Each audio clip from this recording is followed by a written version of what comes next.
proovimegi lahti seletada ühikuhinna mõiste ning vaatame üle mõned näited. Ühikuhind määrab ära ühikuhindadel põhineva toetuse suuruse.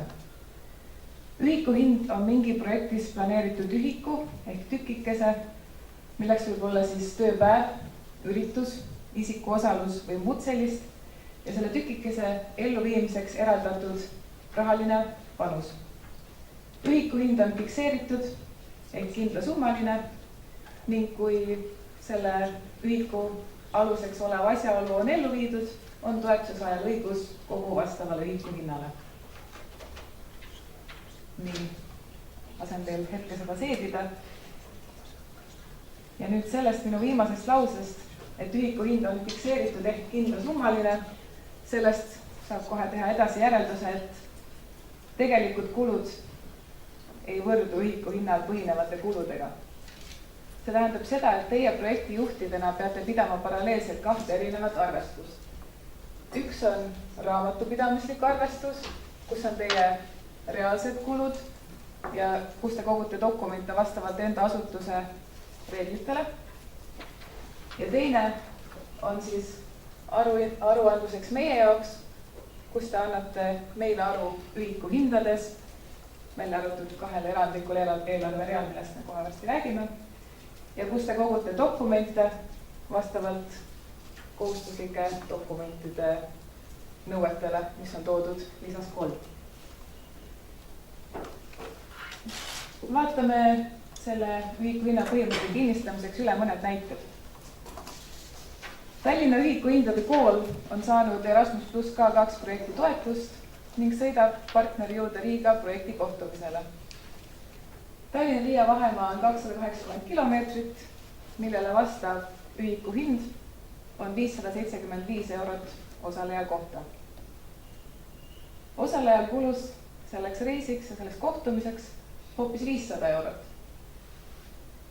Minu esimene küsimus on, mis ühikuhinnale on toetuse saajal õigus?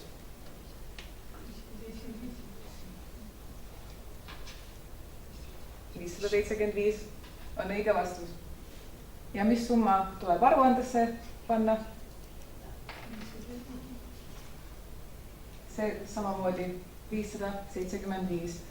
Ehk siis nagu ma ütlesin, isegi kui kulub vähem raha, siis toetuse saajal on õigus kogu vastavale ühikuhinnale.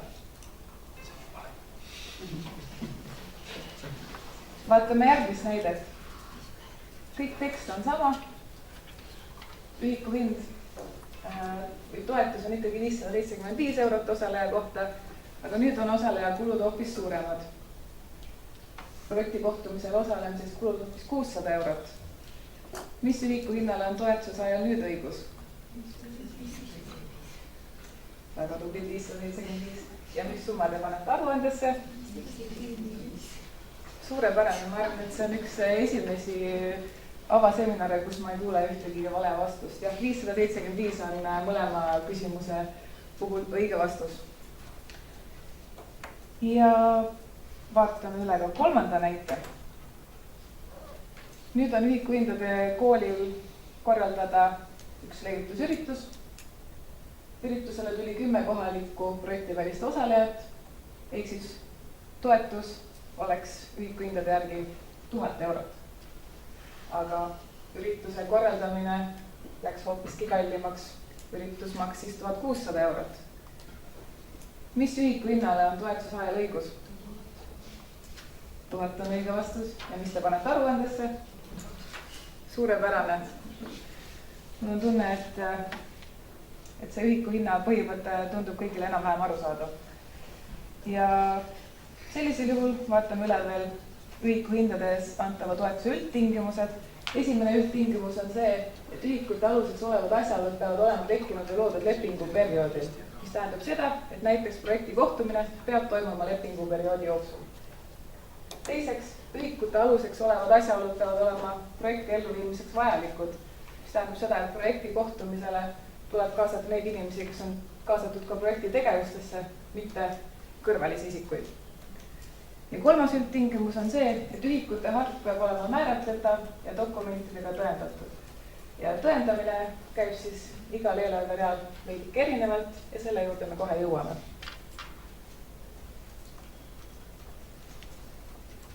Ja nüüd hakkamegi jõudma eelarveridadeni. Palun kolleegidel jagada teile lepingu lisa 3 ja kohustuslike dokumentide loetelu, mida on siinkohal siis hea paralleelselt jälgida.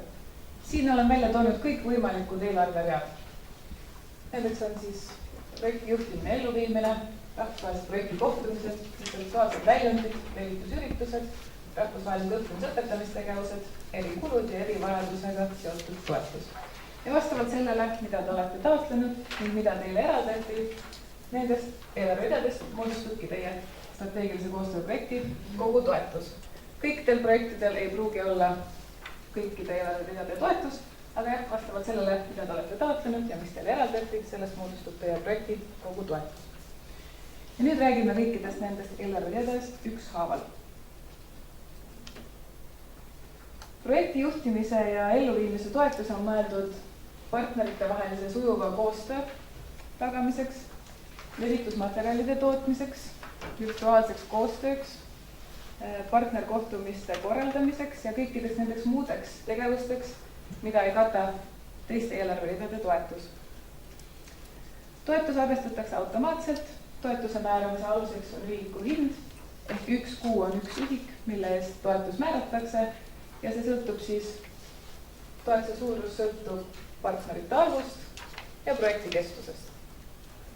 Ja olenemata sellest, et toetuse määramise aluseks on ühiku hind, võib seda toetussummat jagada paindlikult, konsortsiumi siseselt võib teha natuke teistsuguseid otsuseid, et ei pea maksma igale partnerile 250 € kuus, sest võib olla niimoodi, et mõnel partneril on rohkem kulusid, mida tuleb antud eelarverealt rahastada. Järelikult võite olla paindlikud ja võite teha natuke teistsuguseid otsuseid võrreldes ühiku hinnaga. Sõltuvalt sellele, mis on vastava partneri töökoormus või tema roll. Aga muidugi te peate olema kokku leppinud oma partnerid. Kõik peavad olema teadlikud.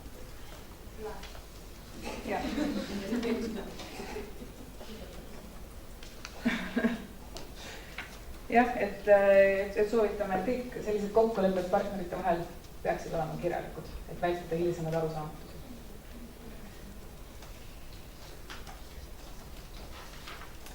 Abitööblikkuse tingimuseks on see, et projekti taotluses juhtimise ja elluviimise toetuse alla kuuluvad tegevused ja projekti tulemused on ellu viidud ja ka saavutatud. Kirjeldus läbi viidud tegevuste ja saavutatud tulemuste kohta tuleb esitada lõpparuandes ja sõltuvalt oma olemusest peavad projekti tooted ja tulemused olema kontrollitavad toetuse saaja asukohas, siis auditite ja kontrollide käigus. Ja tulemused tuleb üles laadida ka Euroopa Komisjoni veebikeskkonda Project Results Platform. Kas selle eelarverea kohta on küsimusi? Hetkel ei ole, siis liigume edasi. Rahvusvahelised projekti kohtumised on projekti partnerite vahelised koosolekud, mille korraldab projekti elluviimise ja koordineerimise eesmärgil üks osalevatest organisatsioonidest. Toetuse määramise aluseks on ühiku hind. Selle jaoks võetakse nii saatva kui vastuvõtva organisatsiooni asukohalinnad. Need linnad tuleb sisestada Euroopa Komisjoni vahemaa kalkulaatorisse, mille kasutamine on kohustuslik. Ja sealt kalkulaatorist saate te vastama vahemaa ja vastama vahemaa alusel määratakse toetus, mis on kas 575 või 760 €. Ja oluline on ka see, et kui te olete näiteks, kui teil on taotluses kirjas vahemik 2000 pluss, aga tegelikult tuleb välja, et see vahemaa oli hoopis 1998, siis te panete ikkagi selle, mis oli reaalselt. Mitte selle, mis teil oli taotluses, vaid see vastab ikkagi reaalsele vahemaale. Ja kuigi toetuse arvestamise aluseks on vahemaa, siis toetus ise on mõeldud ikkagi katmaks osalejate elamis- ja reisikulusid. Kestus ei ole piiritletud ja sõltub eesmärkidest ja sisust.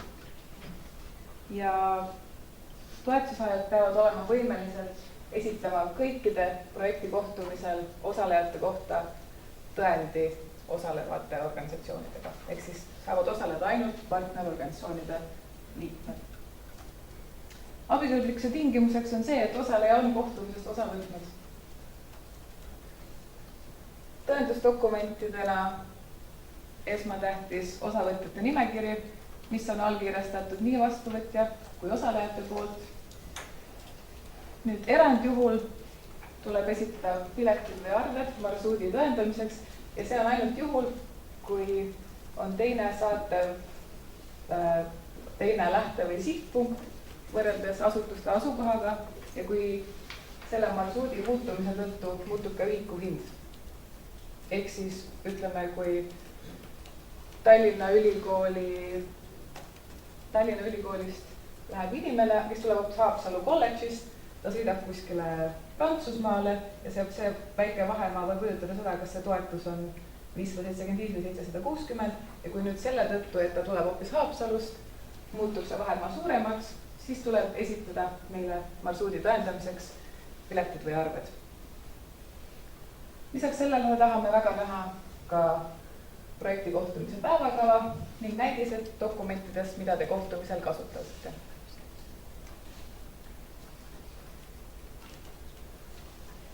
Siin on toodud osavõtjate nimekirja näidis, mis on üleval ka meie kodulehel. Ja sellele osavõtjate nimekirjale on ka teatud nõudmised, mida see peab kindlasti sisaldama. Võite kooslike dokumentide loetelust näppuga järge ajada, aga seal peab olema projekti kohtumise nimi, tegevuse kirjeldus, tegevuse alguse lõpu kuupäev, toimumise koht, iga osaleja nimi, saatva organisatsiooni nimi ja saatva organisatsiooni aadress ja siis, nagu enne ütlesin, kõikide osalejate allkirjad ja ka vastuvõtja allkiri. Aga see näidis on meie kodulehel olemas ja soovitan tõesti, kui te soovite seda vormi kuidagi korrigeerida, ajage näppuga järge kooslike dokumentide loetelus, et kõik nõuded oleksid täidetud. Ja nüüd mõned korduma kippuvad küsimused. Kas ühe rahvusvahelisele projekti kohtumisele planeeritud eelarve jääki saab kasutada järgmise kohtumise jaoks? Vastus on jah, saab küll. Kui mõnel kohtumisel jääb eelarvet üle, võib seda kasutada mõne järgneva kohtumise jaoks või vajadusel, kui see on projekti elluviimiseks põhjendatud ja vajalik, võib kutsuda kaasa rohkem inimesi, kui see on projekti elluviimiseks vajalik. Kui lennukipiletid osutuvad planeeritust kallimaks, siis kas puuduolev summa on lubatud võtta teisest eelarve kategooriast? Jah, kui mõnel eelarvereal kui tõesti juhtub, et reaalsed kulud on väiksemad kui ühiku hind, siis see on võimalik, sest meie jaoks on ainult oluline ühik, mida te raporteerite. Äkki mul on lihtsam tuua teile üks näide. Oletame,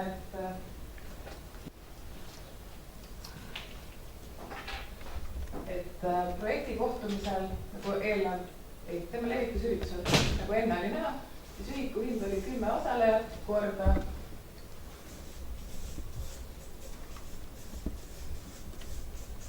1000 eurot, sõltuvad vastavalt osalejate arvule. Aga nüüd ütleme, et reaalsed kulud olid hoopis 950. Ehk siis siit jääb üle. Tegelike kulude alusel jääb siit üle 50 eurot. Ehk siis, kui te soovite, ütleme, et kuluski 810 eurot, nüüd on siis sellel 810 eurot kulus siis projekti kohtumisel, ühiku hind oli 760,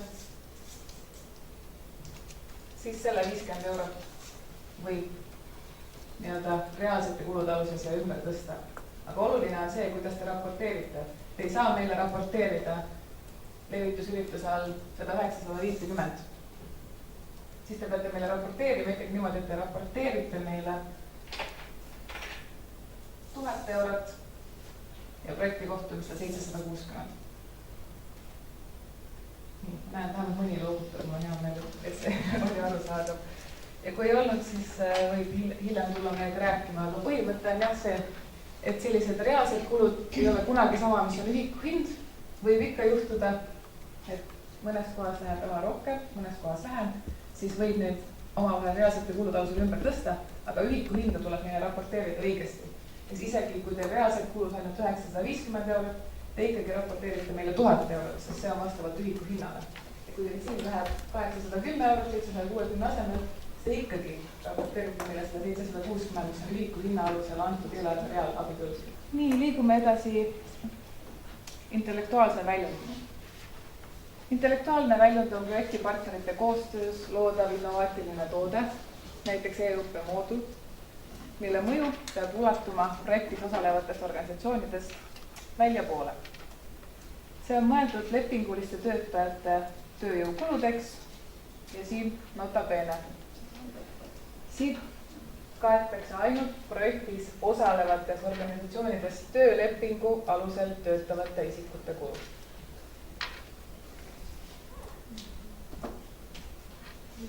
Toetuse määramise aluseks on siin ühiku hind, ehk siis see sõltub päevade arvust ja vastava ametikoha kategooria päevamäärast töö tegemise riigis.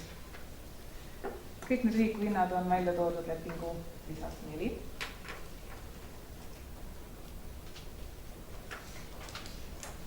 Ja projekti üldise juhtimise ja halduspersonaliga seotud kulud tuleb katta eelarverealt projekti juhtimine ja elluviimine. Siin on ikkagi mõeldud ainult need kulud, mis on seotud konkreetselt intellektuaalse väljundi väljatöötamisega, mitte projekti juhtimisega.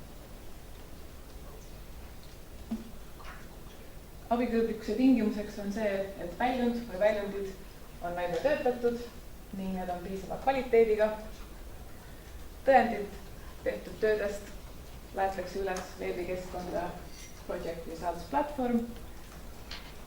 Tõendusdokumendina on vaja meile esitada tööajatabelid.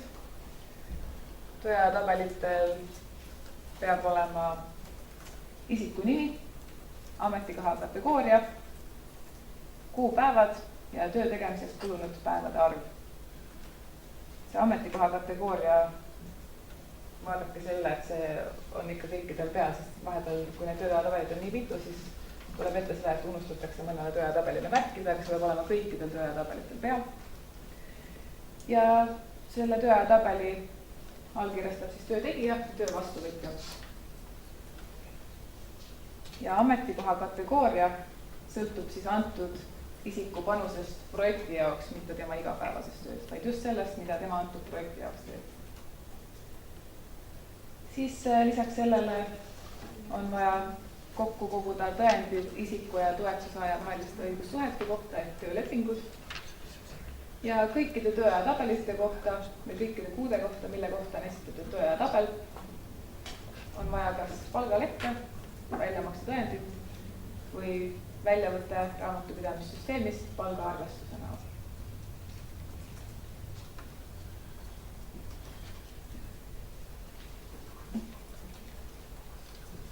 Mõned korduma kippuvad küsimused. Kas intellektuaalsete väljundite teostamiseks võib kasutada käsunduslepingut? Ei. Siin on mõeldud katmiseks ainult töölepingu alusel töötavate isikute tööjõukulu. Ja see on mõeldud ikkagi asutuse alalistele töötajatele. Teine küsimus. Kuidas näidata tööajatabelis puhkust? Puhkust ei ole vaja meile näidata. Neile on vaja näidata tehtud tööd, sest toetuse määramise ühiku hinna aluseks on tehtud tööpäevade arv, järelikult puhkust tööajatabelisse ei märgitagi. Kui vaba on intellektuaalsete väljundite eelarve kasutamine ja kuidas toimuvad omavahendid ümbertõstmised? Nagu Üllegi eelnevalt mainisin, siis ikkagi selliseid väiksemaid muudatusi tuleb ette, aga ikkagi kõikide suuremate muudatuste puhul on mõistlikum enne meiega konsulteerida. Ja viimane küsimus, mis on eriti kordumal kippuv, see enam küsimus, see on kordumal kippuv viga projektides, millega seotud töö tuleks märkida tööajatabelisse. tööajatabelisse te märgite ainult selle töö, mis on tehtud konkreetselt intellektuaalse väljundi väljatöötamiseks. Sinna ei märgita levitusürituse ettekande ettevalmistamist. Sinna ei märgita reisi korraldamist. Te märgite ainult konkreetselt töö, mis on tehtud intellektuaalse väljundi väljatöötamiseks. Sinna ei lähe projekti koordineerimisega mitte ühtegi seotud asja. Vähemalt mitte intellektuaalse väljundi alla. Ja üks oluline asi veel on ümardamine. Nii, ütleme, et loen sulle esitada 4 tööajatabelit. Novembri, detsembri, jaanuari ja veebruari kohta. Novembris on tehtud töötunde 6. Aga see on nii, et tööpäeva pikkus on 8 tundi. On tööpäeva pikkus vastavalt riigis. Ja novembris on tehtud töötundi 6. Aga siis te mõtlete, et noh, see on ju peaaegu 8. Ümardame, et see on 1 tööpäev. Ja siis sama lugu on ka detsembris. Ja iga kord mõtlete, noh, see on ju peaaegu 1. Aga siis tuleme meie, võtame meie töötabelit ette. Meie hakkame lugema, et töötunde on kokku 24. Ja sellest saame meie, et tööpäevasid on kokku 3.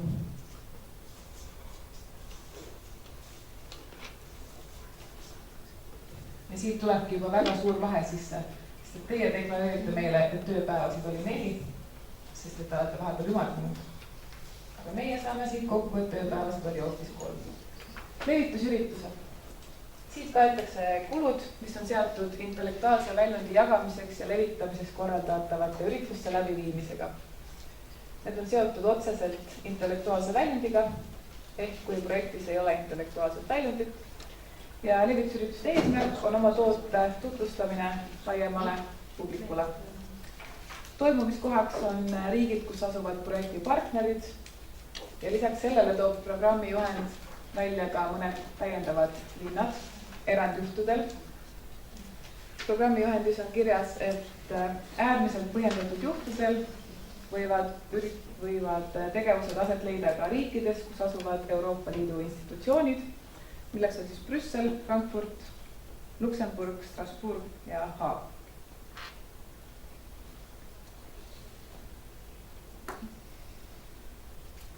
Abikõlblikuse tingimus on see, et levitusüritus on toimunud ja selle kvaliteet on olnud piisav. Siit rahastatakse ainult nende inimeste osavõttu, kes on projekti partnerite välised. Tõendusdokumentidena, nagu ka teistel puhul, on vaja esitada ürituse kirjeldus lõpparuandes. Lisaks sellele on vaja esitada meile osavõtjate nimekiri, mis on allkirjastatud nii osavõtjate kui vastuvõtja poolt ja osavõtjate nimekirjas peavad olema ära toodud ürituse nimi, kuupäev, toimumise koht, iga osaleja nimi, saatva organisatsiooni nimi ja aadress ja rõhutan uuesti, et osaleja ja vastuvõtja allkiri. Ja saatva asutuse aadress ja nimi peavad olema väga selgelt kirjas. Sellepärast, et kui me ei saa aru, mis asutusest see inimene on või kust kohast see inimene tuleb, siis ei ole meil võimalik määrata toetust selle eest, sest toetus määratakse projekti partnerite väliste osalemise kohta. Seetõttu, ja kuna toetuse määr erineb ka vastavalt sellele, kas ta on kohalik või välisosaleja, siis on mul vaja teada, mis riigist, mis linnast see inimene täpselt tuleb. Ehk siis ideaalis, kui on isegi variant oma levitusüritust korraldada niimoodi, et juba varem lasete inimestel ära registreeruda, ja saate juba ette valmistada näiteks sellise Exceli tabeli. Lihtsalt prindite välja, kus on juba see saatva organisatsiooni nimi ja aadress on juba ilusti kirjas, et me ei pea hakkama kellegi käekirjast aru saama. Sest kui me aru ei saa, siis meil ei ole paraku võimalik toetust määrata selle isiku eest. Ehk siis võimalusel, kui on variant valmistada see nimekiri juba ette. Ja muidugi inimesed saavad juurde ka kirjutada, aga siis väga oluline on ka see, et oleks kõikide allkirjad all. Et kõik, kes tulevad üritusele, käiksid kohe kuskilt punktist läbi, kus nad kindlasti fikseerivad ära oma kohaloleku ja selle, kus kohast nad pärit on. Lisaks sellele oleme me jällegi väga huvitatud ürituse päevakavast ning näidistest, nendest dokumentidest, mida ürituse kasutati või levitati. Rahvusvahelised õppimise ja õpetamistegevused. Siit alt finantseeritakse reisi- ja elamiskulusid ja toetuse määramise aluseks on ühikuhind. Ehk siis reisitoetus on mõeldud osalejatele ja neid saatvate isikute reisikulude katmiseks ja elamiskulude toetus on mõeldud osalejate elamiskulude katmiseks õppimise ja õpetamistegevuste ajal. Reisitoetus määratakse jällegi vastavalt vahemaale ja elamiskulude toetus, selle päevamäärad on erinevad, sõltuvalt tegevuse liigist ja need on kõik ära toodud lepingu lisas 4. Tegevused saavad jällegi toimuda riikides, kus asuvad projekti partnerid ja toetussaaja peab olema võimeline tõestama kõikide osalejate seotust organisatsiooniga.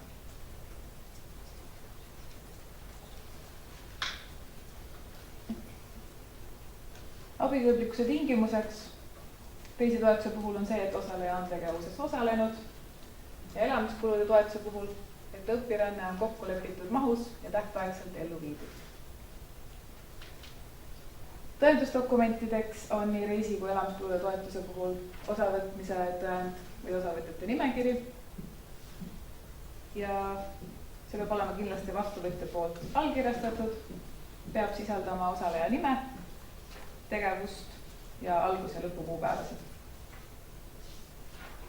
Ja lisaks sellele jällegi väga oleme huvitatud päevakavast, mis peab sisaldama detailset tegevuse kirjeldust igal päeval.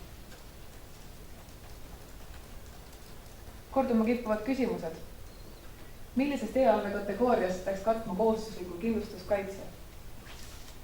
Kuna nii elamis- kui reisikulud määratakse ühiku hinna alusel, siis võib seda teha näiteks reisikuludest, kui sealt jääb toetust üle. Kui ei, siis elamiskuludest ja kui ka sealt raha jätku, siis projekti elluviimine sobib ka selleks. Kas rahvusvaheliste õppimise ja õpetamistegevuste miinimumkestus sisaldab juba ka reisipäevasid? Ei sisalda. Need miinimumkestused on toodud programmi juhendis ja need on need miinimumkestused, kui pikk peab olema see tegevus. Aga võib lisada ka ühe reisipäeva enne ja pärast tegevust ja selle eest on ka elamistoetus abikõlblik. Aga programmi juhendis on toodud ikkagi sisulise tegevuse miinimumkestus. Kas igal kursusel on osalejate arv fikseeritud või võib seda muuta nii, et ühel kursusel on 15, teisel seevastu 25, kuigi planeeritud oli 20 mõlemad? Jah, selliseid väiksemaid kõikumisi võib ette tulla. Jällegi suuremate muudatuste puhul on alati kindlam enne meiega konsulteerida. Nii, aga kõik eelarveread, millest me hetkel oleme rääkinud, kujunesid ühikuhindade alusel. Ehk siis ühikuhinna saamise aluseks on mingisuguse konkreetse tegevuse toimumine, milleks võib olla siis isiku osalus või tehtud tööpäev.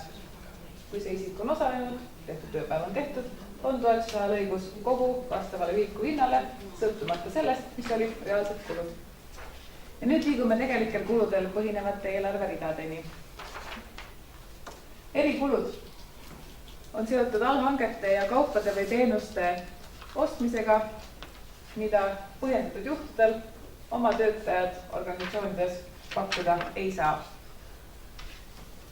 Siit finantseeritakse 75% reaalsetest ja tegelikest kuludest, ehk siis antud eelarverida nõuab juba 25% omafinantseeringut. Siia alla ei lähe tavaliselt kontoritarbed või kõik need seadmed, mida toetusaaja niigi igapäevaselt kasutab. Ja huvide konflikti vältimiseks on vaja võtta 3 võrdlevat pakkumist ja erikulude kohta tuleb esitada kõik kuludokumendid ja maksekorraldused koos lõpparuandega. Ja kõik need erikulud peavad olema juba taotluses põhjendatud ja siin enam muudatusi teha ei saa. Tõendusdokumendid ongi kuludokumendid tegelikult tehtud kulude kohta, kus on näidatud kuludokumendi kuupäev, väljastaja nimi, aadress ja summa koos valuutaga. kõikide kuludokumentide kohta tuleb esitada ka vastavad maksekorraldused. Lisaks esitate meile 3 võrdlevat pakkumist ja käibemaksutõend. Käibemaksutõend tähendab seda, et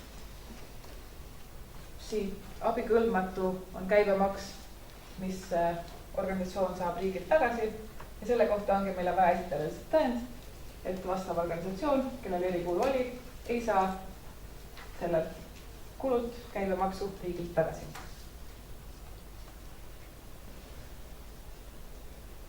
Tõin siin ka ühe näite. Ühikuhindade koolil oli lepingus 1000 euro ulatuses erikulusid soomekeelse materjali tõlkimiseks. Ja kui palju peab siis tõlketöö kokku maksma, et ühikuhindade koolil oleks õigus kogu toetusele? Järelikult see 1000 eurot, mis on eelarves, on 75%. Ja selle jaoks, et kogu 1000 eurot oleks abikõlblik, peab olema arve esitatud summale 1333,30 eurot. Kui te esitate meile arve, mis on 1000 eurole, siis on abikõlblik sellest 750 eurot.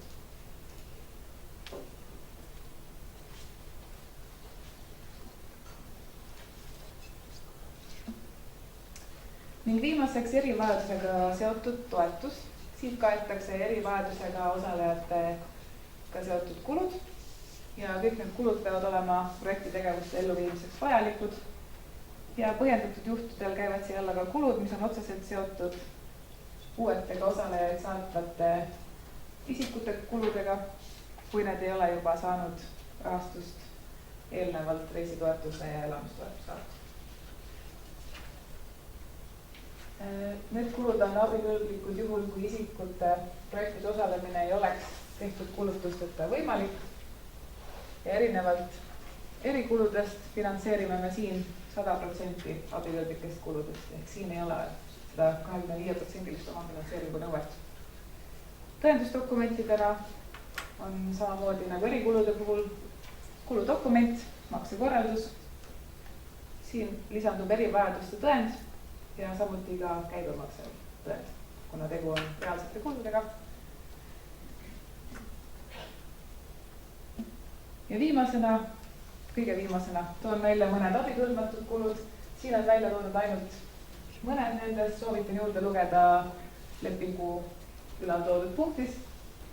Aga need, mida me tahame rõhutada, on esiteks kulud, mida toetusesaaja on deklareerinud mõne teise meetme või projekti raames, mis saab Euroopa Liidu eelarvest toetust. Siis on abikõlbmatud üleliigsed ja hoolimatud kulud, valuuta kommenteerimisega seotud kulud ja käibemaks, juhul kui see on käibemaksu kohta käivate seaduste alustel tagastatav, nagu ma ka enne rääkisin. Ja selle tõttu ongi vaja tegelike kuludel põhinevate eelarveridade kohta esitada meile käibemaksutõend.